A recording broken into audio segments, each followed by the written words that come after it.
Avengers Doomsday এর official trailer নাকি ইতিমধ্যে আবার লিক হয়ে গিয়েছে। বন্ধুরা, 25শে জুলাই স্যান ডিয়েগো কমিক কনে আমরা এই ট্রেলারটি দেখার আশা করেছিলাম। ধারণা করা হচ্ছে মার্বেল এটি ইউটিউবের মধ্যে অফিসিয়ালি প্রকাশ করবে, আর হয়তো এক সপ্তাহ পর Spiderman brand new day theatre রিলিজের সঙ্গে এই ট্রেলারকে সংযুক্ত করা হবে। কিন্তু এর আগে ট্রেলারের বিস্তারিত বর্ণনা টুইটারে ফাঁস হয়ে গিয়েছে। সেখানে আমরা নতুন নতুন সিন, নতুন তথ্য এবং বেশ কিছু গুরুত্বপূর্ণ ডায়লগ সম্পর্কে জানতে পেরেছি। সবচেয়ে মজার বিষয় হলো এই ট্রেলারটি সিনেমাগণে দেখানো ট্রেলার থেকে একেবারে আলাদা হতে যাচ্ছে। এই লিকটি শেয়ার করেছেন জনপ্রিয় marble insider my time to shine hello. তাই আগে থেকে বলে রাখছি, সামনে বড় বড় স্পয়লার রয়েছে, তাহলে আর দেরি না করে পুরো বিষয়টি বিশ্লেষণ করা যাক। ট্রেলারের শুরুতে দেখা যায় ল্যাটভেরিয়া। সেখানে ডক্টর ডুম নিজের সিংহাসনে বসে আছে। ডুমের বিশাল দুর্গ এবং তার থ্রোনকে ঘিরে ইতিমধ্যে দারুণ মার্কেটিং শুরু হয়ে গিয়েছে। এরপর ডুম তার দুর্গের ভেতর দিয়ে হাঁটতে থাকে, আর তখন একটি বিশাল পেন্টিং দেখা যায় যেখানে তার স্ত্রী ও ছেলের প্রতিকৃতি আঁকা রয়েছে। এরপর থর ফ্যান্টাস্টিক ফোরকে নিয়ে নিউ অ্যাভেঞ্জার্সের সঙ্গে দেখা করতে আসে। একটি দৃশ্যে দেখা যায় তাদের স্পেসশিপ নিউ অ্যাভেঞ্জার্স টাওয়ারের সামনে অবতরণ করছে এবং সবাই একে অপরের সঙ্গে পরিচিত হচ্ছে। সেখানে স্টিভের সঙ্গে থরের দেখা হয়। স্টিভ নিজের কাছে মিয়নির টেনে এনে প্রমাণ করে যে সে সত্যি সেই ব্যক্তি, কারণ শুরুতে থর তাকে বিশ্বাসই করতে চায় না। থর বিস্মিত হয়ে বলে এটা অসম্ভব। আর এখন তো মার্বেল অফিসিয়াল পোস্টারও নিশ্চিত করে দিয়েছে যে সিনেমায় স্টিভ থরের ভাঙা মিয়নির ব্যবহার করবে, অর্থাৎ স্টিভ আবারও নিজের যোগ্যতা বা ওয়ার্থিনেসকে প্রমাণ করতে চলেছে। এরপর স্টিভের সঙ্গে এলানা দেখা হয়। সেই এলানাকে বলে, নাতাশা আমার কাছে পরিবারের মতোই ছিল, তাই তুমি আমার পরিবারের একজন। মার্বেল ভক্তরা জানেন নাতাশা আর স্টিভ কতটা ঘনিষ্ঠ বন্ধু ছিল, তাই ডুমসডে এই দৃশ্যটি এলে দর্শকরা যে ভীষণ আবেগপ্রবণ হয়ে পড়বেন সেটাই বলা বাহুল্য। এরপর দেখা যায় দুই এলেনা একে অপরের সঙ্গে লড়াই করছে, কিন্তু কিছুক্ষণ পর মিস্টিক নিজের আসল রূপে ফিরে আসতে বোঝা যায় আসলে এলেনার সঙ্গে যুদ্ধ করছিল মিস্টিক। এরপর একটি দৃশ্যে এক্সম্যানের ব্যাক্সটার বিল্ডিং দেখা যায়, আর পরের দৃশ্যে দেখা যায় রিট এবং ডক্টর ডুম মুখোমুখি দাঁড়িয়ে কথা বলছে। রিট প্রায় চিৎকার করে বলে, আমাকে এর উত্তর দাও। এরপরের দৃশ্যটি লোকিকে নিয়ে। সেখানে তাকে টিভি এর পোশাকে স্টিভের বাড়ির ভেতরে দেখা যায়। ট্রেলারের সবচেয়ে বড় আকর্ষণ হলো থর বনাম ডক্টর ডুমের যুদ্ধ। থর ডুমের দিকে স্টর্মব্রেকার ছুড়ে মারে, কিন্তু ডুম শুধু হাতের একটা ইশারায় সেটাকে মাঝ আকাশে থামিয়ে দেয়। সিনেমাকন ট্রেলারও এই দৃশ্য দর্শকদের অবাক করেছিল।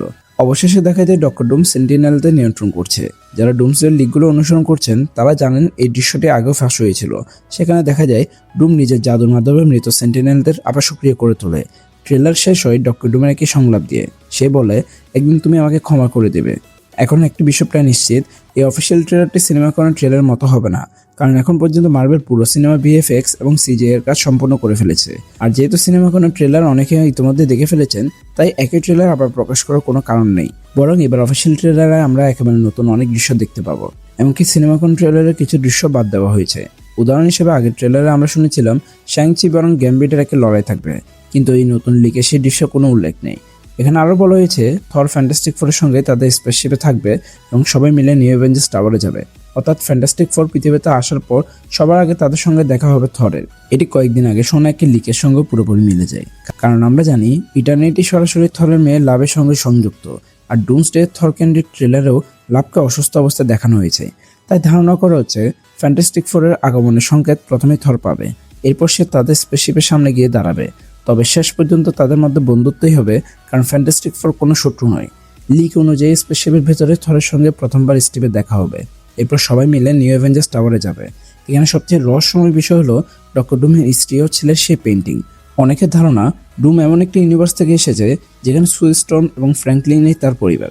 রুশো ব্রাদার্সও তাদের আগের স্টোরির একটি ভিডিওতে ডক্টর ডুম, সু এবং ফ্র্যাঙ্কলিনকে একসঙ্গে দেখিয়েছেন। তবে ইনকারশনের কারণে ঘটে যাওয়া একটি দুর্ঘটনায় তাদের মৃত্যু হবে, তাই সম্ভবত সেই ইউনিভার্সে তারা ডুমের পরিবার ছিল। কিন্তু ডুমসডে শেষে যখন ডুম ব্যাটল ওয়ার্ল্ড তৈরি করবে, তখন নতুন বাস্তবতায় সে আবার নিজের পুরো পরিবারকে জীবিত ফিরিয়ে আনবে।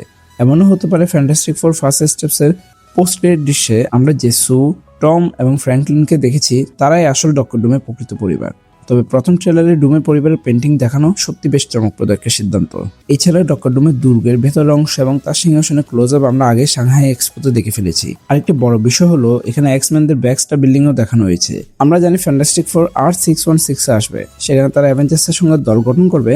এরপর সবাই মিলে এক্সম্যানদের পৃথিবী 1005-এ যাবে। কিন্তু এবার প্রথমবার শোনা যাচ্ছে এক্সম্যানদের পৃথিবী 828 এর ব্যাকস্টার বিল্ডিং এর গুরুত্বপূর্ণ ঘটনা ঘটবে। আগের লিগগুলোতে বলা হয়েছিল এক্সম্যানরা খুবই আক্রমণাত্মক অবস্থায় থাকবে, তারা এমন সব ইউনিভার্স ধ্বংস করে দিবে যেগুলো তাদের ইউনিভার্সের সঙ্গে সংঘর্ষে জড়াতে চলেছে। এমনকি বলা হয়েছে ডুমসডের শুরুতে এক্সম্যানরা টবি ম্যাগুয়ারের ইউনিভার্সে হামলা চালাবে, সেখানে কি বোমা স্থাপন করবে এবং পুরো ইউনিভার্স ধ্বংস করে দিবে। তাই সম্ভবত কোনো এক পর্যায়ে তারা আর্থ 828-এও যাবে এবং সেটিকে ধ্বংস করার চেষ্টা করবে, কারণ আর্থ 616, 828 এবং 1005 এই তিনটি ইউনিভার্সে একে অপরের সঙ্গে সংঘর্ষে জড়াতে চলেছে। আরেকটি বড় তথ্য হলো লোকিকে টিভি এর পোশাকে স্টিভের বাড়িতে দেখা যাওয়া। এতে মনে হচ্ছে মার্ভেল পরোক্ষভাবে নিশ্চিত করছে যে স্টিভ রজার্সকে আর্থ 828 পাঠানোর পেছনে লোকিরই হাত রয়েছে, আর সেখান থেকে ইনকারশনের শুরু, যার ফলে ডক্টর ডুম নিজের পরিবারকে হারায়। এই ট্রেলারের মধ্যে সে বিখ্যাত সেন্টিনেল দৃশ্যটি থাকবে। সেখানে দেখা যাবে ডুম নিজের জাদুর মাধ্যমে সেন্টিনেলদের আবার জীবিত করছে, আর সব হিরোরা একসঙ্গে তার বিরুদ্ধে লড়াইয়ের জন্য প্রস্তুত হচ্ছে। মনে হচ্ছে মার্ভেলের কৌশল হলো যে দৃশ্যগুলো আগে লিক হয়েছে সেগুলোকে কেন্দ্র করে পুরো ট্রেলার তৈরি করা। অবশ্যই থর বনাম ডক্টর ডুমের যুদ্ধ থাকবে, যেটার জন্য আমরা সবাই অধীর আগ্রহে অপেক্ষা করছি। এখানে ডুম হাতের একই সালেই স্টোনব্রেকার থামিয়ে দেবে, সেন্টিনেলদের পুনরুজ্জীবিত করবে এবং নিজের অসাধারণ জাদুকরী শক্তি প্রদর্শন করবে। তার কৌশল এবং যুদ্ধ দক্ষতা দুটোই যে অবিশ্বাস্য হবে তা বলাই যায়। সবশেষে ডুমের শেষ সংলাপ, একদিন তুমি আমাকে ক্ষমা করে দেবে, এই সংলাপটি সে ঠিক কোন প্রেক্ষাপটে বলেছে সেটা এখনো পরিষ্কার নয়। তবে ডুমের চরিত্র সম্পর্কে যতটুকু জানি, সে নায়কদের উদ্দেশ্যে এই কথা বলবে বলে মনে হয় না, বরং সে এই কথাটি বলতে পারে শুধুমাত্র এমন কাউকে যে তার খুব কাছের। আর আমার মনে হয় সেই মানুষগুলো হলো তার নিজের পরিবার। আমরা জানি তার পরিবারের মৃত্যু হয়েছে, আর এই মৃত্যু পেছনে শেষ পর্যন্ত ডুম নিজেই দায়ী। আর এরপর থেকে সে এক ধরনের সার্ভাইভার গিল্টের ভুগতে থাকে। সে জানে তার নিজের পরীক্ষার কারণে তার পরিবার প্রাণ হারিয়েছে। তবে ডুমের দৃষ্টিতে এর আসল দায়ী স্টিভ রজার্স, কারণ স্টিভের কারণে ইনকারশন শুরু হয়েছিল, আর সে প্রতিশোধ নিতে ডুম শেষ পর্যন্ত স্টিভ রজার্সের পরিবারকে হত্যা করবে, এমন দাবিও বিভিন্ন লিখে উঠে এসেছে। তো বন্ধুরা, অ্যাভেঞ্জার্স ডুমসডে এই লিখ হওয়া ট্রেলার ডেসক্রিপশন আপনাদের কেমন লাগলো এবং আপনাদের মতামত কি এই ট্রেলার ডেসক্রিপশন সম্পর্কে? ভিডিওটা ভালো লাগলে ভিডিওকে লাইক এন্ড শেয়ার করিয়েন। চ্যানেলে নতুন হয়ে থাকলে চ্যানেলকে সাবস্ক্রাইব করিয়েন। আমি আবার নতুন ভিডিও এবং নতুন থিওরি নিয়ে আপনাদের সামনে আসবো। Thanks a lot for watching guys. দেখা হবে পরে কোনো ভিডিওতে।